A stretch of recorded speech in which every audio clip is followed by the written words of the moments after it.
schools are very unhappy right now, specifically because the governor did ask that $300 million be cut, and they're saying that they're having to close schools because of that. What message would you want to send to teachers and to administrators about that? Well, it's a tough time for schools. It's a tough time for local governments. It's certainly a tough time for state government as well. So we are all in this together. As you might imagine, K through 12 and higher ed makes up 55% of the state budget. And so you can have 20% cutbacks in every state agency. You can have airplanes sold and thousands of vehicles reduced in our state fleet. But after a period of time, there's nowhere else to go for cutbacks other than education. So the $300 million statewide was the last resort. There was nowhere else to go for cutbacks than in education. We have, at the same time, through the Department of Education, published what we're calling a citizens checklist, a listing that all Hoosiers can use and question their school corporation to see if all of the measures have been taken before it comes to the point of cutting teachers or closing schools. There's quite a number of things schools can do before such dramatic measures become necessary. We're always interested in the highest percentage of dollars that go into the classroom for actual instruction. So that's where we want the focus to be, and I know that's where schools and administrators want the focus to be as well.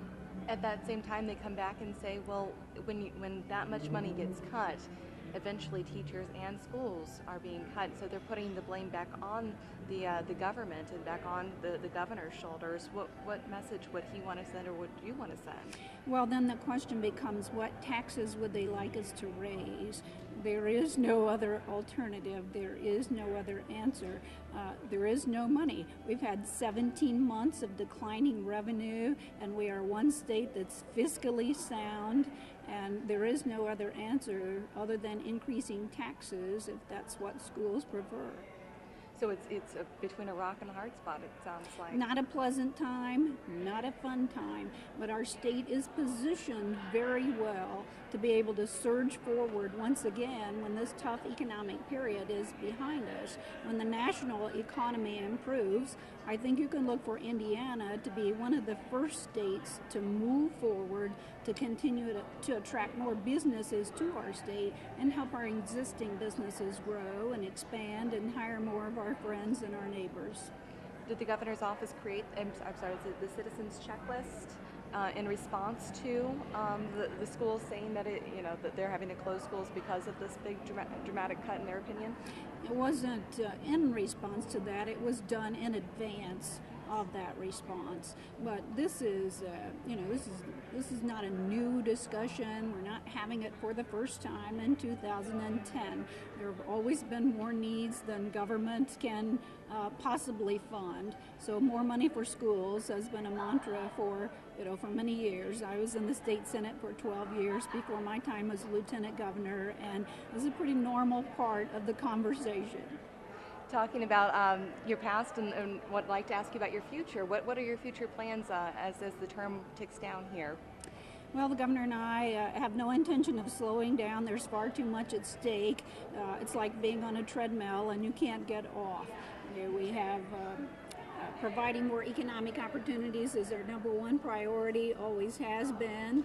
And then, of course, we have 2 election cycles coming up, the 2010 this year elections from the courthouse to Congress. Next year in Indiana is the municipal elections. So we have plenty of time to contemplate the future. However, 2 years rolls around pretty fast. I've seen in the past that you've left the door open to run as governor. How was that? Would you still consider? Well, you never shut the door on such opportunities, and we have time to figure that out. I have been thinking about it, but our focus is on 2010 and don't want to get in the way of anyone who's working very hard today. Why is tourism so important to the Hoosier state? Well, tourism is an economic engine for our state. It's a major employer. It's also a major investor in Indiana. One reason it's so important for me to be here to thank everyone in the hospitality industry, because that's the first face visitors see when they come to Indiana. And if they have a good impression, they'll want to come back again and again, maybe move here to Indiana, bring their business here. It's all connected. There have been state agency cutbacks throughout state government, so the Office of Tourism was affected as well. And when you talk about eliminating or cutting back in advertising budgets, obviously tourism is affected more than many agencies. So we've had to be very innovative and creative and think of ways of reaching out to tourists. And 75% of families across the country get their information online, their ideas for trips and family getaways. So we've actually done a marvelous job of reaching more visitors by using our website, by having travel packages and discounts. In fact, our Indiana Office of Tourism Development won a national award recently for that customer contact through email. Do you think that tourism is underappreciated here in Hoosier State? Well, I would hope Hoosiers realize the benefit tourism provides to the state of Indiana. We have well more than 260,000 individuals employed in tourism, and it does provide a big economic boost to the state. We know the industry has not been unaffected, just like any other business in the state of Indiana, but they're all finding creative, innovative ways to be competitive, and we find that Hoosiers are staying closer to home. We call it the staycation, where you stay within the state and you discover some of those attractions that are in your own backyard. Sure, but when we look at our neighbors, specifically to the north, to Michigan, and we see that they're spending about $30 million on their pure Michigan. Well, trust me, we don't want to compare ourselves to Michigan. Michigan has 15% unemployment, and they have huge budget deficits, and so these things have to be kept in balance. We won't have any opportunity for our children and for our grandchildren if we don't maintain a fiscally responsible state. It's a state that investors across the country and around the world are noticing, because Indiana is fiscally sound and it's economically sound. But with this being near and dear to your heart, was it difficult to see that budget get cut as well?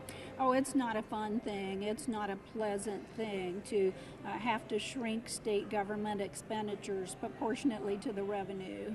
But it's the chief reason why Indiana has no debt, has paid all of our bills, and we still have a bit of a surplus, although it becomes more difficult month by month.